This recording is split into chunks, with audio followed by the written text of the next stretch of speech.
Man, I really do think that we need to back up on the AEW criticism because we got a chant of "We're not worthy" during the show tonight, during the Bryan Danielson Will Osprey match, and in fact, we are not worthy because this was yet again a fantastic pay-per-view um, from AEW, and there's no doubt that in their short 5-year run so far, um, their biggest strength is putting pay-per-view cards together and delivering shows like we got tonight on pay-per-view with, once again, another tremendous pay-per-view tonight after what I said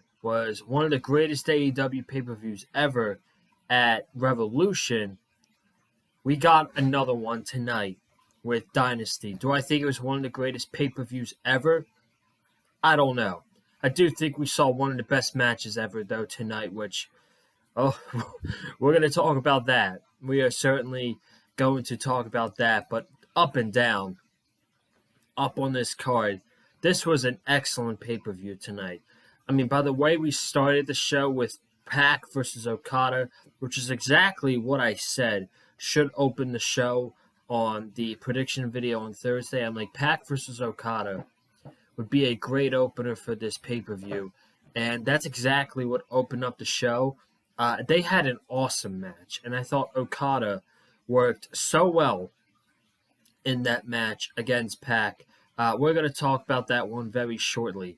And then this 3-match stretch with Danielson and Osprey, FTR and the Young Bucks, and Swerve Strickland and Samoa Joe were so fucking awesome that I believe at the end of the night, everybody forgot that Chris Jericho won the FTW championship. That's how good, like, the final 3 matches were of this night, because that's how good it was. And now nobody's talking about Chris Jericho defeating Hook to win the FTW championship. And that's what people are going to be talking about coming out of this pay-per-view. It's going to be Danielson versus Osprey, because that match was just an instant classic. Jack Perry's return helping the Young Bucks, where Jack Perry got a huge reception. And I'll tell you what, man, I'm like, I need a break, because there's no way you could have gotten me to care about this match after what we just saw between Bryan Danielson and Will Osprey. They had a great match. Did they live up to the match prior to it? Absolutely not. But they had a great match. And then the main event, that was as best as you were going to get from that main event. And I thought it delivered. And the right thing happened. And we finally got the crowning moment of Swerve Strickland. He is the brand new AEW World Champion. This is your AEW Dynasty review here on the Big Fight Fuel channel. I am wrestled out from this show. I am tired. It's been a long day. Didn't get much sleep last night because I was sick in the middle of the night. And then I basically only got like 4 hours of sleep. It's been a long weekend, and we ended off the weekend in the best way possible with this pay-per-view tonight. And I'm going to give you all the best of my ability to give you guys the best possible review of this show possible, because you guys deserve it. And I think I just said the word possible about 4 times in 30 seconds, so I'm going to stop using that word for the night, hopefully. Man, there's just so much to talk about. I'm going to get the promotions out of the way. Be sure to subscribe. Got way more content coming up this week. We have 76ers playoff content, of course, all throughout the week. Huge game tomorrow night at Madison Square Garden against the New York Knicks. We'll be here talking about it tomorrow night after Game 2 is over. We have AEW Dynamite on Wednesday. And then at some point this week, I don't know what day it is yet, but we are going to be dropping the brand new podcast that we talked about on Thursday night here on the Big Fight Field channel, Chopping It Up with Cameron Johnson and Escobar Morales, talking all things WWE. Brand new podcast talking about WWE here on the Big Fight Field channel, and that is going to be starting next week here on out. So it's exciting times here. I'm excited, and without further ado, let's get the show out. Let's get the show on the way. Not going to talk about 0 Hour because there's just way too much to talk about on this main card for me to waste time talking about 0 Hour. Pac versus Okada was the first match of the show, and these guys gelled really nicely together. Pac was a great first challenger for Kazuchika Okada. There is no way Okada was going to lose this match. There is no way Okada is going to lose this championship anytime soon. And the earliest I could see Okada dropping the Continental Championship is All In, depending on who he wrestles at that pay-per-view. Maybe we see him hold on to the championship for the entire year going into 2025, but Kazuchika Okada is not dropping that championship anytime soon. And what impressed me with Okada in this match, because we know how great Okada is in the ring. Okada is one of the best in the world. What impressed me so much was his character work. And rarely in his matches do you see Okada in Japan work on his character. And in this match, he was great. He was mocking Pac. He was slapping him in the face. He was shrug kicking him. He was going to do his Rainmaker pose in front of the hard camera, and he flipped up the middle finger right in front of it. I mean, he was tremendous in this match, as was Pac as well. Got to give Pac my due as well, hit my respect. He was tremendous, and this was the perfect first opponent for Okada as the champion. And of course, Pac, his two biggest attempts to win this match was for the Black Arrow. The first one he completely missed. The second one, Okada got his knees up and he hit a brutal looking Rainmaker right away to pin Pac. He's still the Continental Champion, and after the match, Pac was sitting in the ring and he got chants of "He's our bastard, he's our bastard." So really enjoyed the character work from Asshole Okada in this match, and the match was awesome. And of course it was going to be awesome because when you have two outstanding wrestlers like Pac and Okada, you are going to get an awesome match. And it was the best possible way to start this pay-per-view. Unfortunately, at the end of the night, nobody's going to be talking about this because of the last three matches on the show.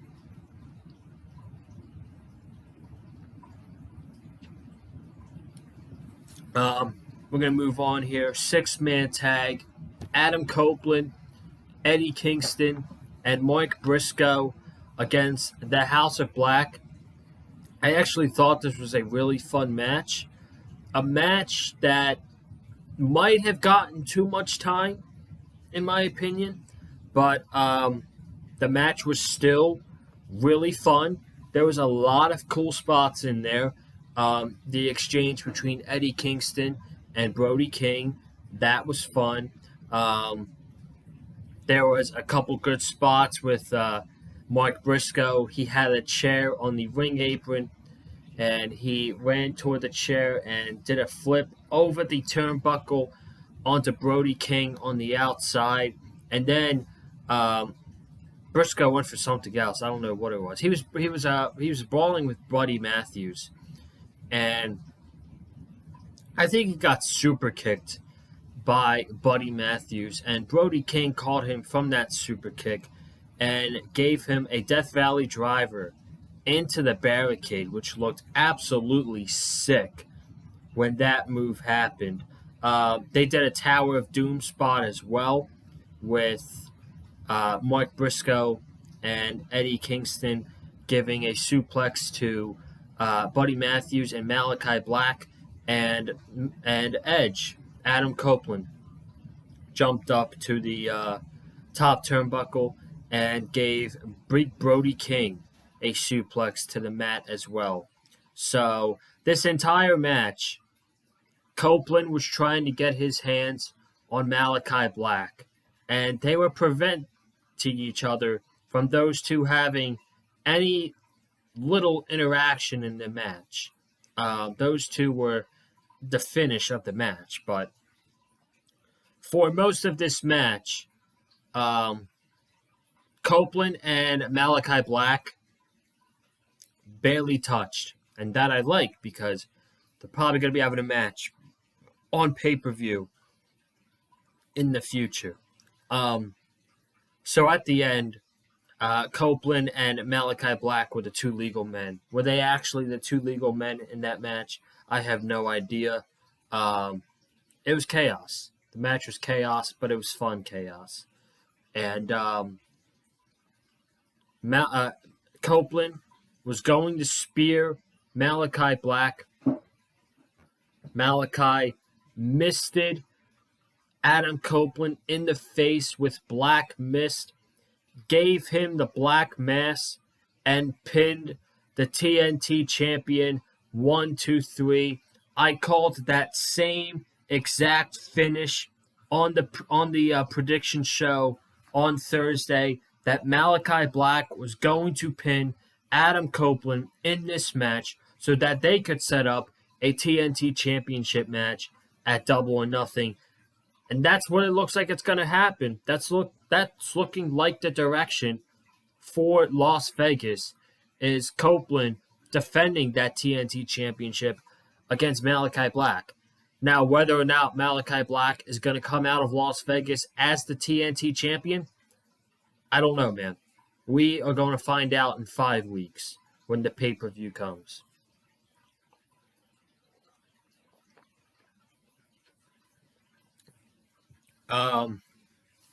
So that should be fun. More Adam Copeland and House of Black on AEW television. I'm going to guess that's going to be a Collision feud. So if you're interested in Adam Copeland feuding with the House of Black, you might have to want to tune into Collision, because I think the feud is going to take place a lot on Collision in the next coming weeks leading up to Double or Nothing. Willow Nightingale, she challenged Julia Hart for the TBS Championship, and this match was relatively quick because that 6-man tag and that match with Pac and Okada, that took up the entire first hour of the show. So there was going to have to be a quick match in there, and this was it. Julia Hart, apparently, she suffered a shoulder injury in a match last week against Layla Hirsch. We didn't know how legit it was. She wrestled tonight, but she didn't wrestle much. The match was about 6 to 8 minutes long.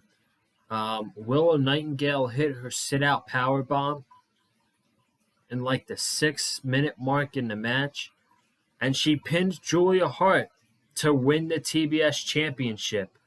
Stokely Hathaway and Chris Statlander are out there celebrating with her. Statlander standing behind Willow Nightingale. Willow turning back to look at Statlander, and Statlander comes running in and hugging Willow Nightingale. You're not slick, Stat. You're not slick. I know you wanted to turn heel on her right then and there, but you hesitated. But she's not going to hesitate at Double or Nothing. You're not slick. I know exactly what you got planned up your sleeve. With her and Stokely. But for now, Willow is the TBS champion, and this part I wasn't really a big fan of because then Mercedes Moné came out, and she's supposed to be this huge baby face that the crowd is getting behind of, and of course they were chanting CEO when they came out. But why bring out Mercedes Moné and take away Willow Nightingale's moment? I didn't really like that. We pretty much already knew going into this that Mercedes Moné was going to challenge for the TBS championship at Double or Nothing. And this just felt like a heel move. So I don't know if they're going to do a heel-face dynamic going into the pay-per-view, but it feels like going into this match that Mercedes Moné is going to be the heel and Willow Nightingale is going to be the baby face. And I predicted Julia Hart to win this match for one specific reason. And that one specific reason was I didn't think AEW was going to give Willow Nightingale the TBS championship just for her to lose it a month later to Mercedes Moné. Because there's no way Mercedes is not going into her first match in over a year and losing on pay-per-view. So I figured, okay, they could turn Statlander heel now. They can start that feud. They can revisit Willow Nightingale and Mercedes anytime they want. They can have Willow be the person who beats Mercedes for the TBS championship if they want to. They went with Willow Nightingale winning the championship, and now she's probably going to be dropping the title to Mercedes Moné at the pay-per-view. And I've already got questions for it. I know they're going to want to go out there and they're going to want to have a great match. And Mercedes did say on Wednesday that she's still recovering from her injury, which, okay, I guess they're trying to protect her, that she's still recovering from the injury against Willow Nightingale last year when they wrestled in New Japan. But I don't know.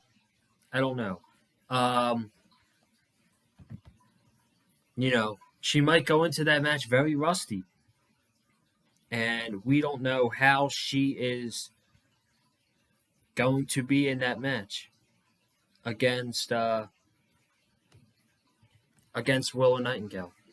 It should be interesting. So, congrats to Willow, but I don't expect her to be champion for long.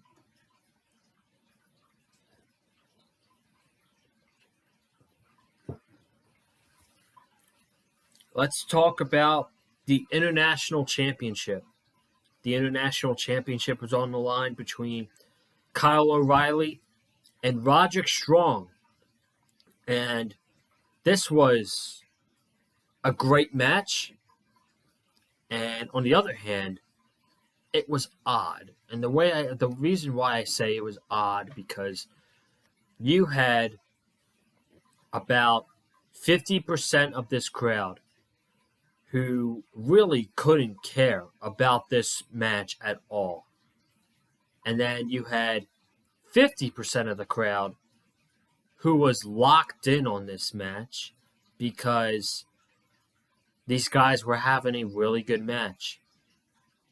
And I think it would have helped if they didn't start this build 3 weeks ago. They had O'Reilly return at Revolution and he's doing his own shit on Collision. I think if you had a better build for this match, I think more people would have cared. So I'm thinking for the people that really didn't care about this match, they're probably going into it thinking, okay, we've got so much other big matches on this show. I'm not going to go into this match overhyped and, I really don't have anything to sink my teeth into to get invested in this match. 'Cause we know they're great, but why should I care? So for the people that were quiet, that's probably the reason why.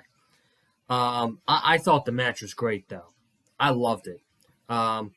O'Reilly, back body drop to Roderick Strong. Roderick Strong tries to get in he tries to cradle him up for the cover. O'Reilly puts him in a leg bar, so they do some mat wrestling for a little bit.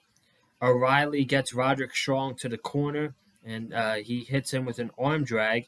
Roderick Strong forearm back and forth with Kyle O'Reilly, and they go to the turnbuckle. Moving on. Strong has O'Reilly in a suplex position. They're countering each other's suplex moves. Roderick Strong, he then attempts for a suplex. Kyle O'Reilly counters it into a guillotine. Roderick Strong, he then counters it, which is then countered by Kyle O'Reilly, into knees to the midsection. Later on in the match, Strong has O'Reilly tied up to the top turnbuckle and starts hitting running forearms to Kyle O'Reilly, who is laid out on the ropes. Strong then gives O'Reilly a backbreaker after the running forearms. We're getting towards the end of the match here. Strong has O'Reilly in a butterfly position. O'Reilly counters the sit-out powerbomb. He puts him in another guillotine, which he then goes to the ropes. And Roderick Strong slingshots Kyle O'Reilly onto the ropes. Both guys on the outside. Kyle O'Reilly hits an arm drag to Roderick Strong, arm first, onto the hardest part of the ring. Then, this brings out Wardlow. And Wardlow really didn't do anything in this match. The ref told him not to get involved. Wardlow put his arms up. And basically, Roderick Strong won this match clean. He hit Heartache on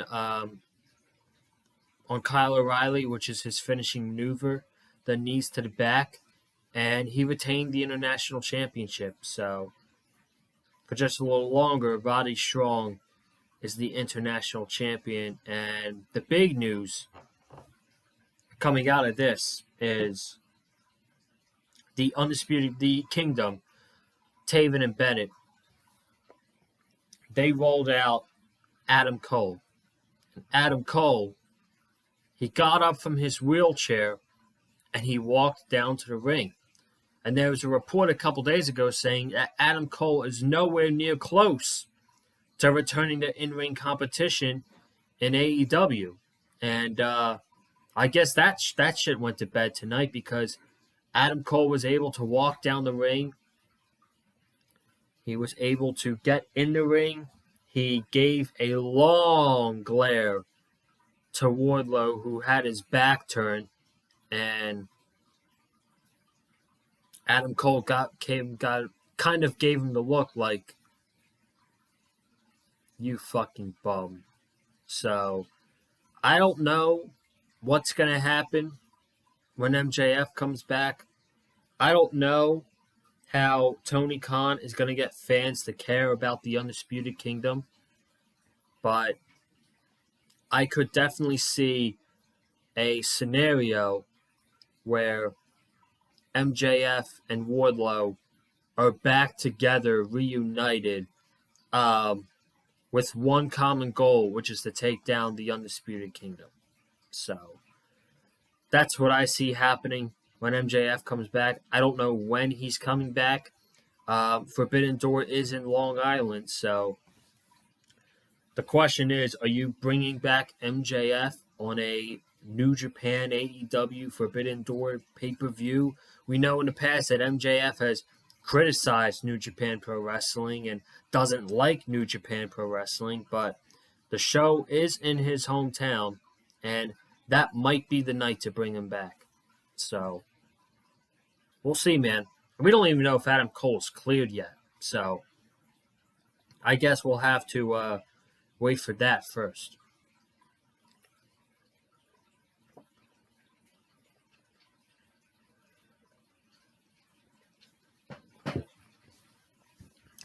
Lionheart, the Ocho, the Demo God. This man has so many nicknames. He's now going by the Learning Tree, Chris Jericho. And here we go. Chris Jericho versus Hook for the FTW Championship in FTW rules. This match was actually better than I expected it to be. This match was pretty good. And the crowd made this match because of the heat that Chris Jericho got. I was hysterically laughing about the reactions and the chants that Chris Jericho got during this match. Let's just talk about that first. This guy is not getting a reaction that a heel should be getting. This guy is getting chants that these fans want him gone. And the last time a crowd acted like this was toward Cody Rhodes 3 years ago. And Cody Rhodes left AEW. He went to WWE. And the rest is history. I'm not saying Chris Jericho is going to go to WWE and he's going to be a world champion, because that man should never be a world champion again. But I'm just saying, man, it's fucking hilarious that the last time a person got this much go-away heat in AEW was Cody. And now Cody's one of the most popular wrestlers in the entire world. And now AEW is doing the same thing for Chris Jericho. This man is getting go-away heat. They chanted, Fozzy sucks. They chanted away, go home, Jericho, go home. Which I was, oh my God. That was funny. And then they chanted, please retire. And folks, these are not chants to get heel heat. This is go away heat. Chants like go home, Jericho, and please retire is get the fuck out of here. We don't want to see you on television. Oh my God. So, let's go over this match. This was FTW rules, falls count anywhere, I guess. They got a table set up on the outside of the ring, Hook counters, and gives a German to Hook to Jericho on the outside, and Jericho kicked out. This is FTW rules, so they used tables, kendo sticks, trash can lids. These two were on the outside, and the first big bump of this match was there was a table, and Hook gives a over-the-head suplex to Chris Jericho through the table, and Jericho went flying. Jericho went flying through that table. I thought that spot was really cool. Later on in the match, Jericho's got a trash can wrapped around his head. Hook's got a kendo stick, and he's fucking whacking Jericho with this kendo stick while he has the trash can on his head. And the crowd is absolutely eating this shit up because of their hatred for Chris Jericho. And Hook, he dumps Jericho over his head, over the head suplex to Jericho with the trash can lid on. Hook then locks in Red Rum, and Jericho backs up and puts Hook through the table, which is on the corner. Then we get to the end of the match. Jericho, he hits a Judas effect onto Hook, and Hook kicks out. And then he hits another Judas effect. And he's saying, I'm sorry. I don't want to do this. And he hits another Judas effect to Hook. And Hook kicked out. And then this gets Taz. Because Taz is on commentary during the match. This gets Taz off commentary. And Jericho goes underneath the ring. And he grabs his baseball bat. And he's telling Hook, don't make me do this. You better not make me do this. I don't want to do this to you. And what did Hook respond by? He flipped off Chris Jericho. So Jericho, he hits the baseball bat over the head of Hook. He covered Hook. And Hook is no longer the FTW champion. Chris Jericho is the new FTW champion. And my God, the reactions on social media are absolutely priceless. It is absolutely hilarious. And now, with him as the FTW champion, we are getting more Chris Jericho on television. And here is my prediction how this is going to end. Chris Jericho is going to go heel. He's got to cut some sort of a heel promo on Wednesday on Dynamite. Hook is going to be off he's going to be off TV for a couple weeks. Hook is going to come back. He's going to get his revenge. We're going to get this match again, one final time, at Double or Nothing in Las Vegas. And Hook is going to beat Chris Jericho so bad that Chris Jericho will be written off television for the foreseeable future. And then Hook is going to retire the FTW Championship, because the FTW Championship has ran its course. And Hook has ran its course with the FTW Championship. So I believe it's time to move on after this feud is over, retire the title, and let's get Hook in, say, the TNT title picture. Because that's where he should be, in my opinion. So that's where I think this is going. But Chris Jericho, man, we're getting more Jericho. Get ready to learn from the learning tree, Chris Jericho. I just can't believe the reactions he got tonight, man. Fucking hilarious.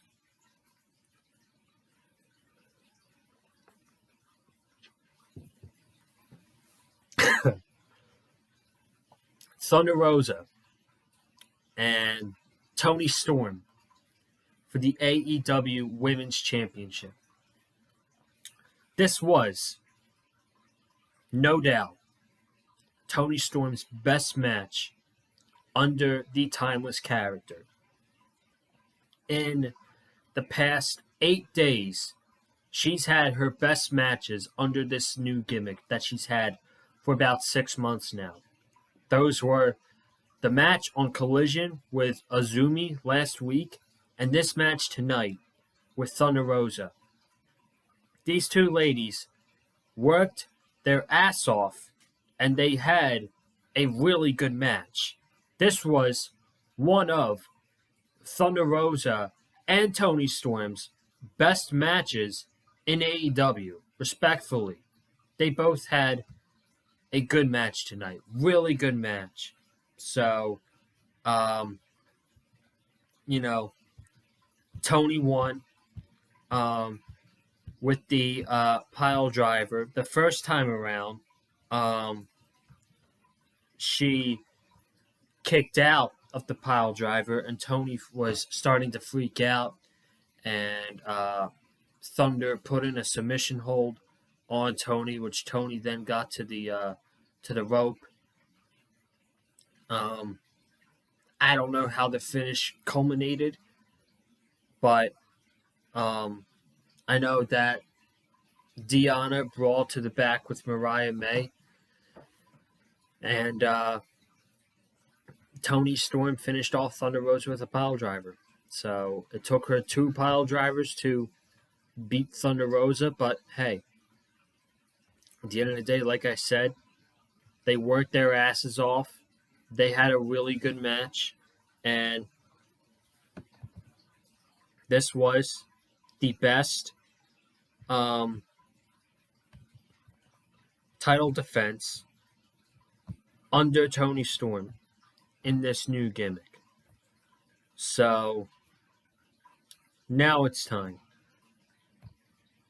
Now we got to talk about this. You guys remember when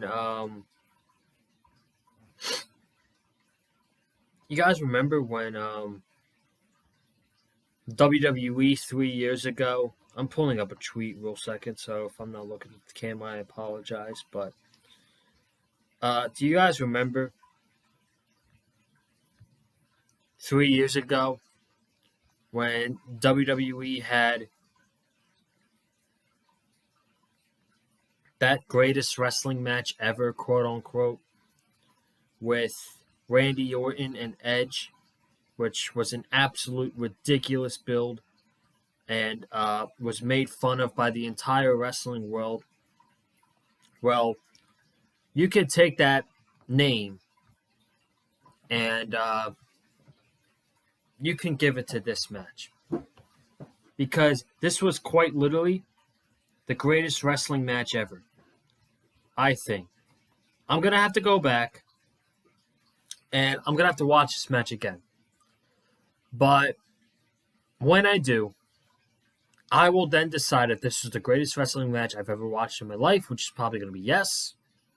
If this is the greatest match in AEW history, which is probably going to be yes.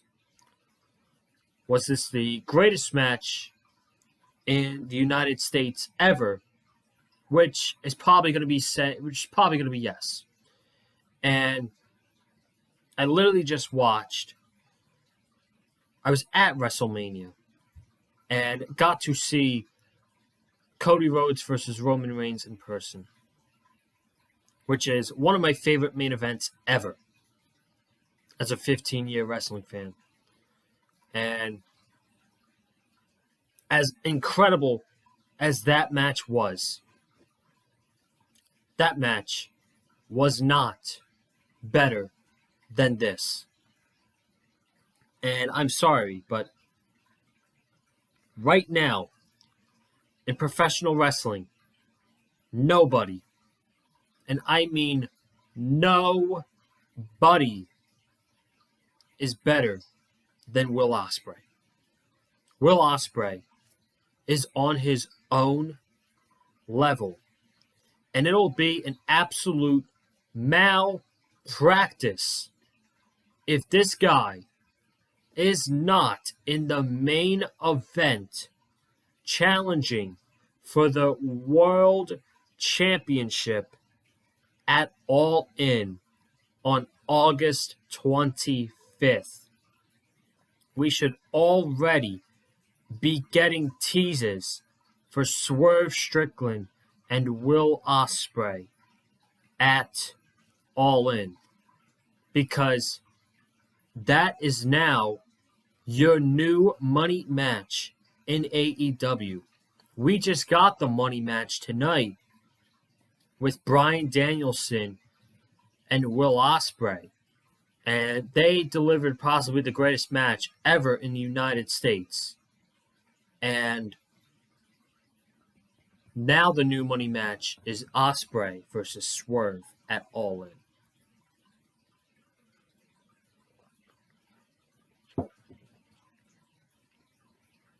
The match starts. They are circling around the ring, and these people in St. Louis are on their feet. They're chanting, "Holy shit, holy shit." And these motherfuckers were already going crazy. Osprey bouncing off the ropes over Danielson's head. Danielson tries to catch him in an armbar. Osprey tries to get him with a hook kick, and Danielson moves away, and they both stare down at each other. Danielson delivering chops and strikes at the ropes to Osprey. Osprey bounces Danielson off the ropes, boot to the face, which makes Danielson fall to the outside. Osprey then he hypes up the crowd, and he jumps over the top rope onto Danielson. Back in the ring later in the match, Osprey dives. He flips on the chest of Bryan Danielson, gives him a enziguri. Danielson once again falls to the outside. Osprey goes to the top turnbuckle and hits a corkscrew onto Danielson. And when he landed this, he flipped back and he landed straight on his feet. That was fucking insane. And then Danielson is on the top rope with Osprey, and he gives him a German, hooking both of his arms off the top rope to the outside. Okay? So that happens. And, this is the spot. Danielson's got both his arms hooked, and he gives him a German suplex from the top turnbuckle to the floor. And you can see Osprey's neck bounce off the ring canvas, which was fucking crazy. Later in the match, these guys are going insane. Osprey muscled up Bryan Danielson, and he hit him with a Styles Clash. And then this is as far as I'm gonna go with this match, because there's so much so much shit that happened in this match. If you want to watch it, man, there's not gonna say it because I don't want the website to go down, but there's stuff out there where you can go back and you can watch this match and go see it for yourself, man, because they thought Rock and Cena was once in a lifetime at WrestleMania 28. Bro, this shit was once in a lifetime. The finish of this match was incredible, with Danielson on one corner, setting up for the running knee. Osprey on one corner, throwing off the turnbuckle, setting up for the hidden blade, locked in on Danielson. Who is going to be able to hit their move first? It was Osprey, who hit Danielson with a devastating hidden blade.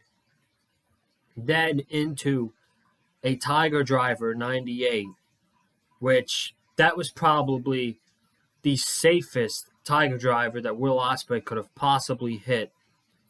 And Danielson sold this as the most devastating move in professional wrestling.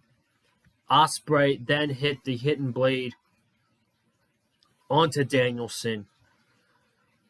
Osprey wins this once-in-a-lifetime match. Doctors are rushing in the ring to check on Bryan Danielson. I hope Danielson is okay. I think he is. I think Danielson is overselling from this, but people are going to be talking about this match for decades, not even years, decades.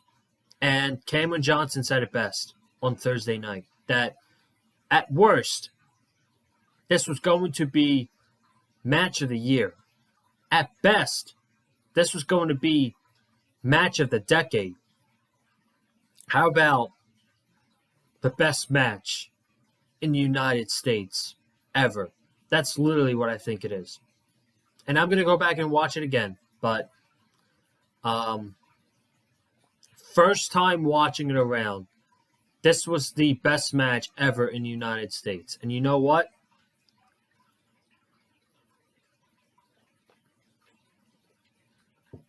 Come Friday, I think Big Dave is going to give this match 7 stars. I think this match gets 7. I really do. So, when this match is over,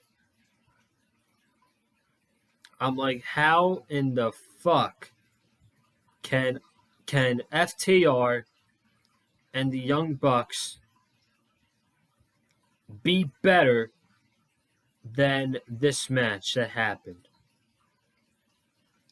It was not by any stretch of the imagination, but they had a great match. And I'm going to skip the movesets of the match just to get to the main event, but they had a great match. Dax Harwood was bleeding so much. When Matt Jackson threw a steel chair at his face, that's when he started bleeding. They were hitting pile drivers on the ladders. They were hitting the EVP trigger on the ladder. They did a lot of crazy shit in this match, to where when both teams were on top of the ladder, the crowd was chanting for them to please be careful. Please be careful. So, Dax Harwood is the last person standing up on the ladder. And we see the wide shot of the crowd.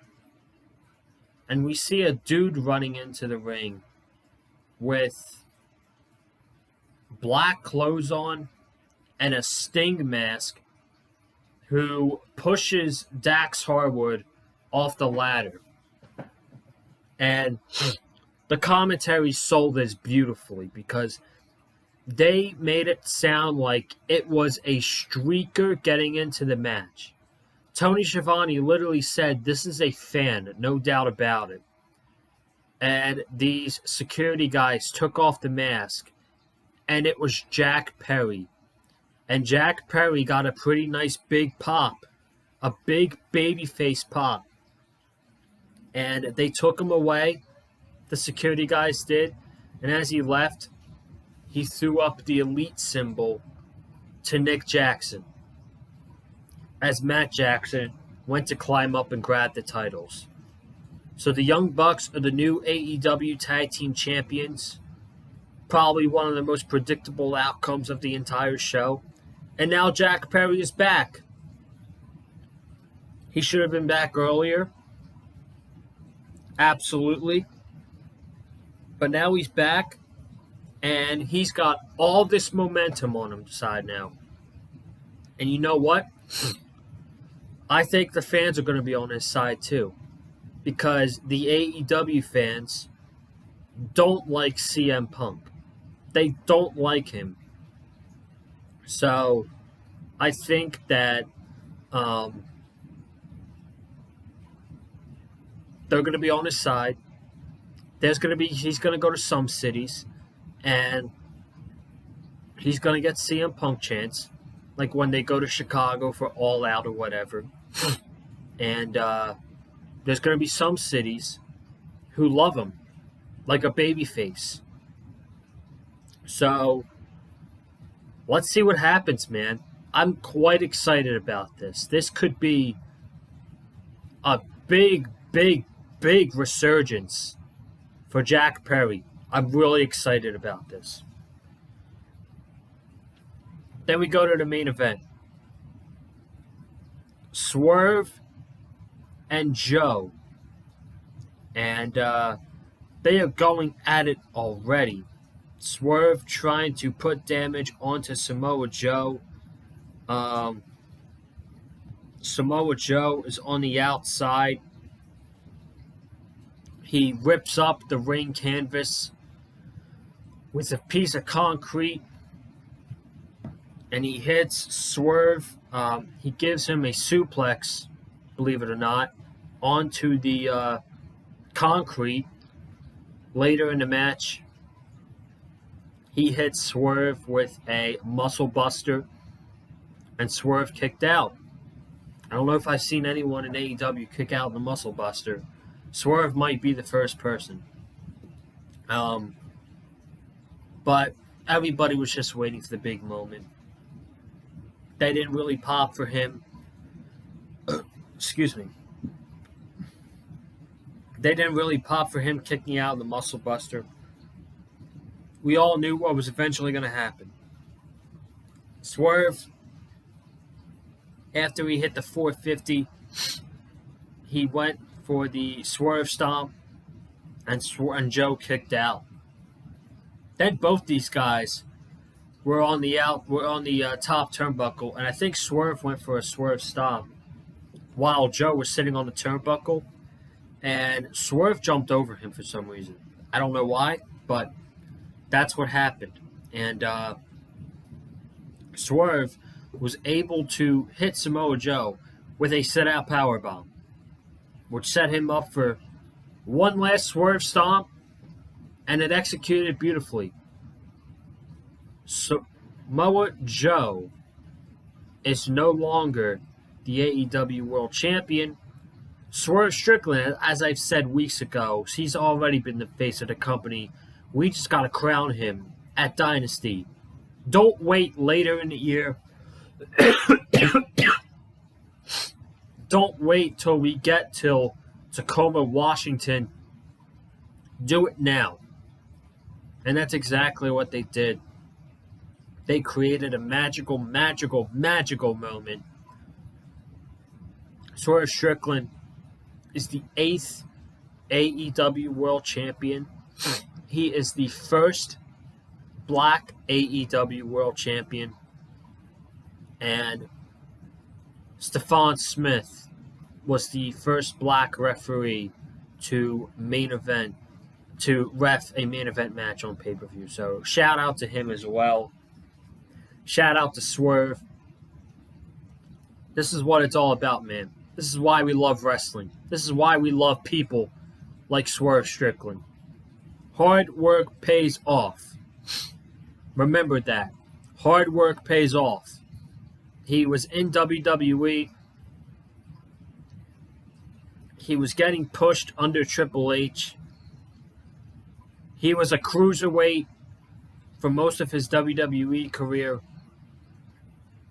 Then he went on to lead a faction called Hit Row, which, looking back, he absolutely carried dead weight around him. And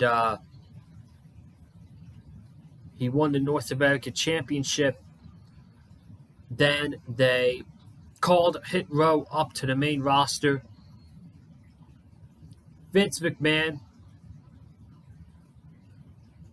this is how you know you were not a good wrestling promoter. Vince McMahon saw nothing in Swerve Strickland.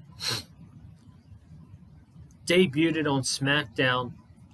2 weeks later, he got released. Swerve was a free agent.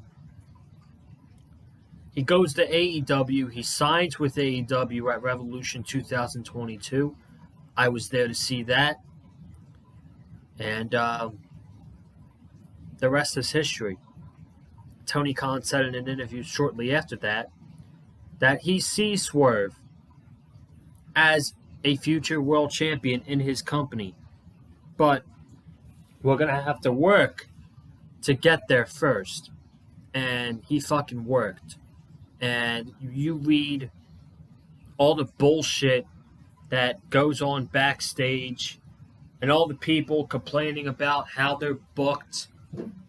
And you hear people online complaining like Andrade and Miro and Ricky Starks, all this shit. Swerve never complained. He never complained about having to lose a match, being booked in certain things that were fucking terrible. The heel turn segment onto Keith Lee with Parker Boudreaux and Rich Ross was one of the worst produced segments in Dynamite ever. Didn't complain about that. Didn't complain about not being on the Revolution card last year. Didn't complain about not being on the Forbidden Door card. And then he got put into his first really big feud with Sting and Darby Allin over the summer, which was a good feud. It was a good feud for him. And he wrestled Sting and Darby Allin along with Christian Cage in a casket match at All In, and he lost. He got buried in the casket. And then he comes back and he starts this long feud with Hangman Page, where he's supposed to be this sick, sadistic, evil-minded scumbag who goes into Hangman Page's house and threatens his child. Somehow he comes out of that as a babyface.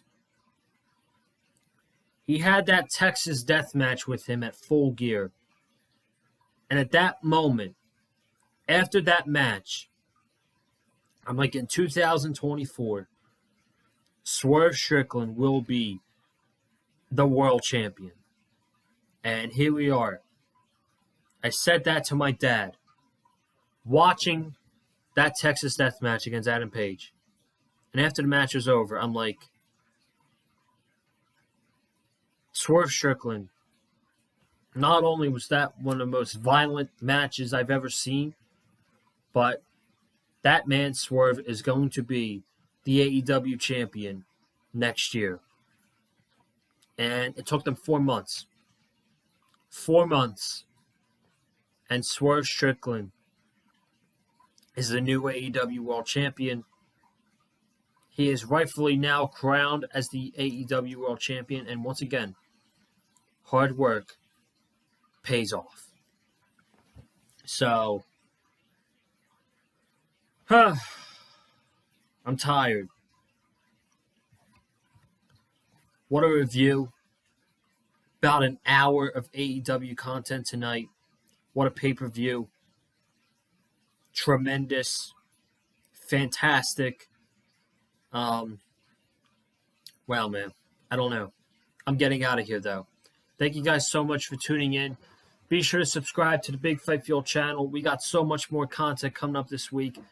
I'll be back tomorrow night on the channel to discuss Game 2 between the Philadelphia 76ers and the New York Knicks after the Sixers dropped Game 1 on Saturday night.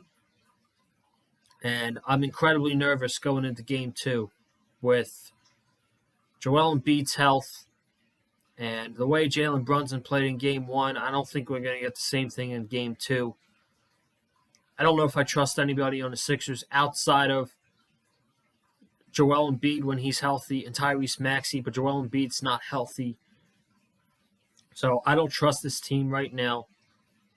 And if they lose tomorrow night, the series is probably over.